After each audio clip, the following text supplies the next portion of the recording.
Hallo zusammen. Herzlich willkommen in unserer zauberhaften Märchenwelt. Ich bin der Martin.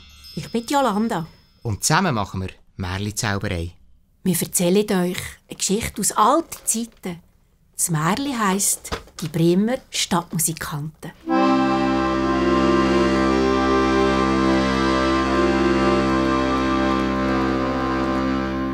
Vor langer, langer Zeit, da hatte einmal ein Müllersmann eine Mühle. Der Müllersmann hat ganz viel Korn gemahlen. Es ist feines Mehl daraus geworden. Säckweise Mehl. Und jemand musste die schleifen. Er selber hat es nicht gemacht, nein. Für das hat er einen Esel gehabt. Aber der Esel, der ist älter geworden. Hat nicht mehr so arbeiten. Das hat der Meister hässig gemacht. Manchmal hat er ihn sogar geschlagen.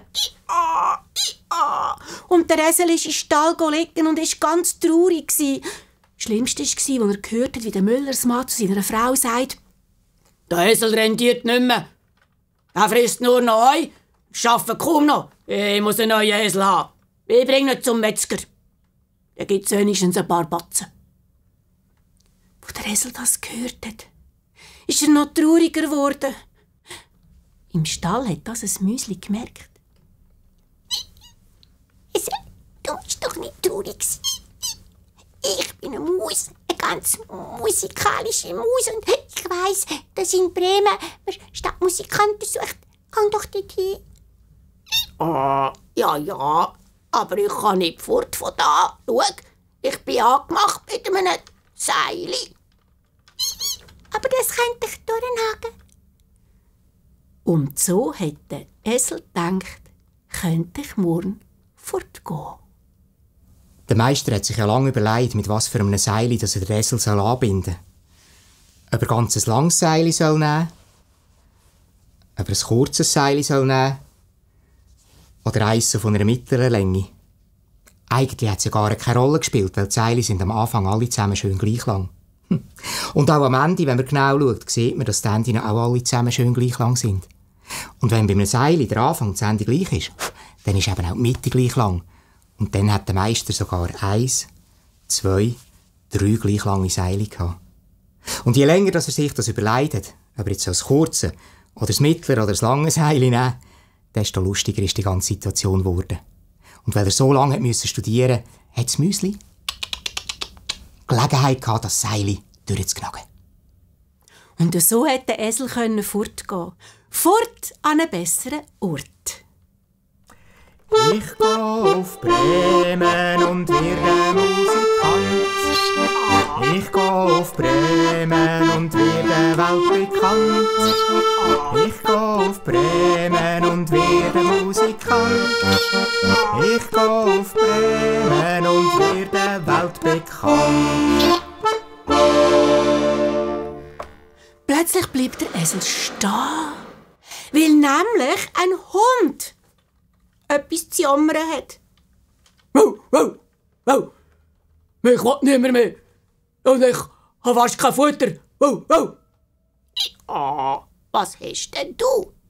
Weisst, ich war mal ganz flink gsi, so schnell wie ein Puma. Sie haben mir Nike gesagt, aber dann habe ich nicht mehr so mögen und dann haben sie eines Tages gesagt: «Adi, das war's.» Und jetzt habe ich kein Daheim. Oh nein. Kein Daheim, kein Futter. Der arme Hund. Unser Hund ist wirklich langsam verleidet. Jeden Tag das gleiche Futter. Immer seine obligaten 3 Goodies.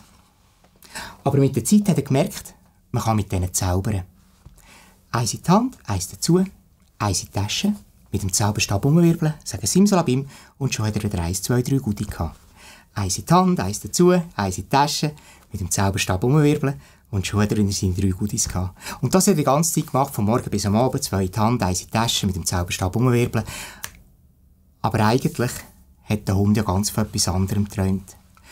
Eigentlich hat er nicht seine Goodies wollen, sondern gern mal einen Apfel gehabt. Und der Hund hat wenigstens einen Apfel zum Essen gehabt. Aber was noch besser war, ein guter Tipp. Der Esel hat nämlich gesagt: bleib du nicht da. Komm mit mir nach Bremen. Dort braucht man nämlich Musikanten. Ja. Ho, ho, genau, ich komme auch. Und so ist der Hund mit dem Esel nach Bremen.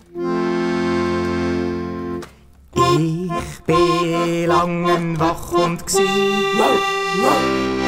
Doch die Zeit ist jetzt vorbei. Weil mein Meister mich schlagen, muss ich schnell das Haus verlassen. Mein Ziel ist klar, ab die Post und fort von da. Weil mein Meister mich schlagen, muss ich schnell das Haus verlassen. Mein Ziel ist klar, ab die Post und fort von da. Es ist nicht lang gegangen, da treffen sie eine Katze. Die hat gejämmerlet. Miau, miau, es macht mir alles so weh. Miau. Ho, was ist auch? Ich kann nicht mehr gut schlafen. Ich habe immer einen dummen Traum. Ja, von was träumst Miau, ich träume immer vom Muskelkater. Und am Morgen macht mir alles weh. Und letzte, miau, hat mich sogar Mäuse ausgelacht und gefäppelt. Miau, miau. Die Müsli haben ja die Katze schon geplagt. Sie haben sie total durcheinander gemacht. Am Anfang war es nur 1 Müsli. Plötzlich waren es 4, dann 3 und 6.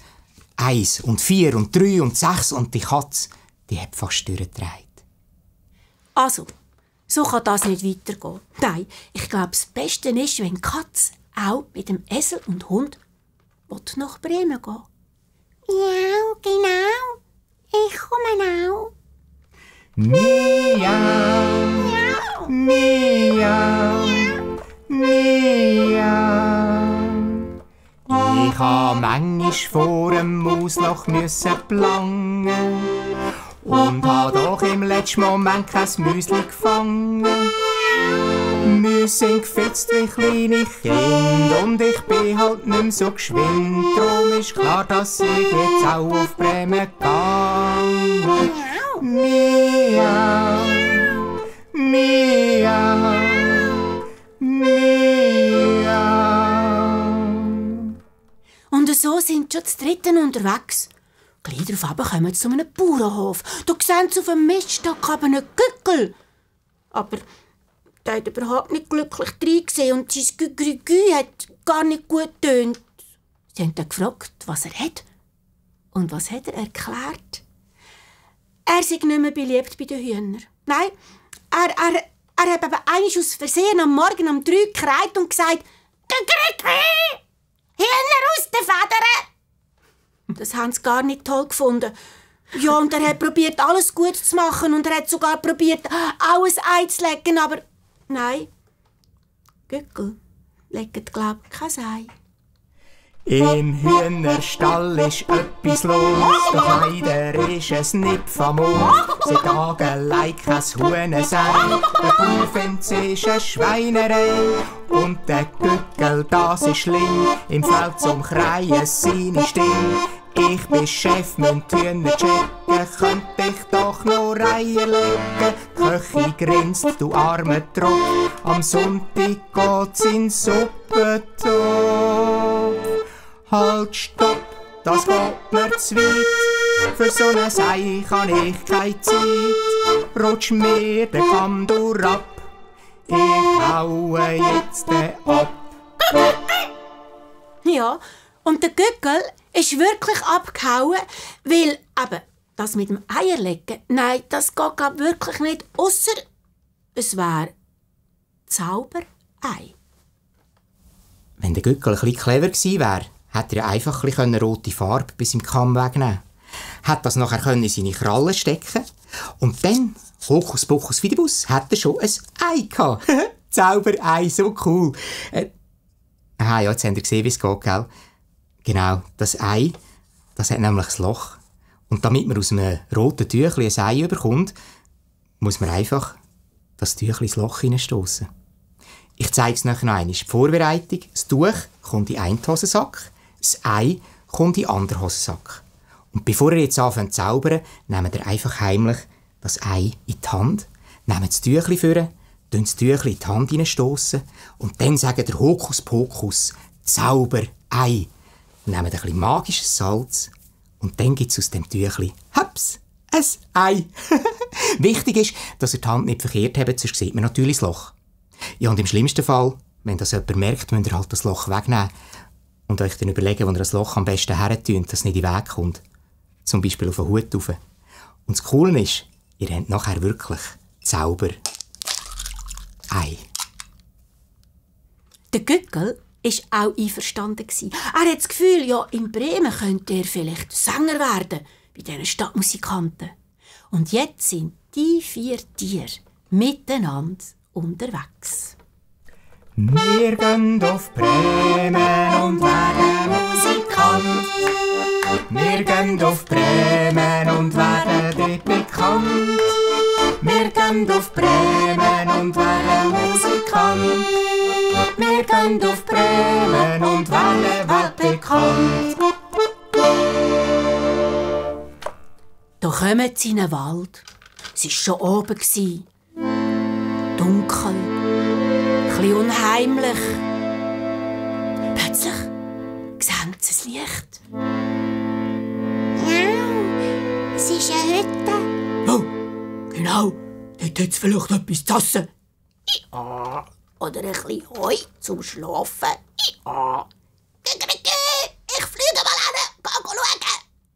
Der Gückel ist vorausgeflogen und die anderen Tiere sind ihm hintendrein.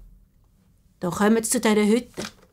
Aber es war nicht etwa eine Waldhütte, nein, ein Räuberhaus. Und die Räuber, die haben getrunken und gestunken. Wir sind Räuber, da gibt's keine Schneckentanz. Bist du fröhlich, ja, dann kommst du bei uns in die Kränze. Ja, ja. Wenn's Rauben macht uns froh, ja, das ist bei uns so. Wir sind Räuber, da gibt's keine Schneckentanz. Jetzt sind die 4 Tiere vor dieser Räuberhütte und die Katze hat reingeschaut und hat plötzlich ein bisschen Angst gehabt. Au, es ist gefährlich. Oh, oh, aber danke. Vielleicht hat es zu essen, vielleicht einen Knochen. Ja, dort hat es ein bisschen Heu zum Reinlegen. Sie haben überlegt, wie sie es machen können, dass die Räuber verschwinden. Und dass sie zum Essen kommen, zum Heu. Wie sollen sie das machen? Also, der Hund hatte eine Idee gehabt. Oh, vielleicht dort hat es Bier und wenn es noch Cola hat, dann können wir es mischen und wenn sie es trinken, dann tun sie Cola Bier. Ja, oh nein, das ist sicher nicht eine gute Idee. Wir müssen das anders machen. Ja, ich weiss wie. Und gell, Kinder, ihr wisst auch wie. Sie haben die Räuber so verschrecken, dass die einfach zum Haus ausspringen. Sie müssen grösser werden. Und dann ganz laut. Also sind sie übereinander gestanden. Zuerst der Esel. Dann ist der Hund auf den Esel gekumpelt. Dann ist die Katze auf den Hund. Und zuoberst der Gückel. Jetzt haben sie abgemacht, dass jedes in seiner Stimme so laut ruft, wie es nur geht. Und ihr könnt das jetzt auch gerade mitmachen. Ich zähle auf 4 und dann ruft ihr und lärmt ihr, bis ich auch wieder still bin.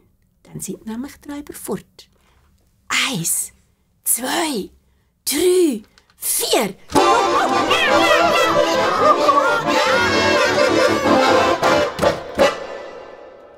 Die sind fort, die Räuber.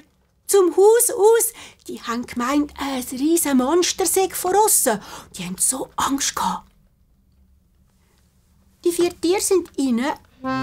Jeder hat sich etwas zum Essen gesucht und auch gefunden. Aber die Räuber im Wald haben schon bald gemerkt, dass sie sich nicht einfach so einschüchtern wollen und der Räuberhauptmann sagt: Hey, wir sind doch kein Schisshase, wir gehen jetzt zurück zu der Hütte. Dabei ist ihm selber das Herz fast in die Hose gefallen. Aber sie sind näher und der Räuberhauptmann sagt: Halt! Ich gehe jetzt zum Haus. Und dann werden wir schauen, was da los ist. Er ist dann zum Räuberhaus. Es war alles dunkel. Aber als er die Tür aufmacht, sieht er ein Lichtli. Er meint, das sei ein Stückchen Kohle. Und noch glühig ist. Er nimmt ein Steckchen und will anzünden. Aber das, was hier geleuchtet hat, war keine glühige Kohle. Nein, da katzt ihre Augen. Und die Katze ist auf ihn los und hat ihn verkrabbelt. Und dann hat der Hund ihm in die Wanne gebissen. Und der Esel hat ihm den Högel gestellt. Und der Göckel lief, eben. Und der Räuberhauptmann ist einfach davon. Und hat den anderen gesagt, wir wollen nie mehr zurückgehen. Nein, nie mehr. Ja, und so haben die 4 Tiere ohne Angst in dieser Hütte bleiben. Und es hat ihnen so gut gefallen. Sie sind bis heute noch nicht in Bremen angekommen. Sie feiern das Fest an dem schönen Ort. Sie haben keine Angst, weil die Räuber sind fort. Sie klatschen in die Hände, haben Freude miteinander. Sie machen den Kreis und tanzen noch eins. Alles ist gut rausgekommen. Ja, und das war das Märchen von den Bremer Stadtmusikanten. Wir hoffen, es hat euch gefallen und sagen Tschüss miteinander. Bis wieder einmal im Märchenland. Tschüss.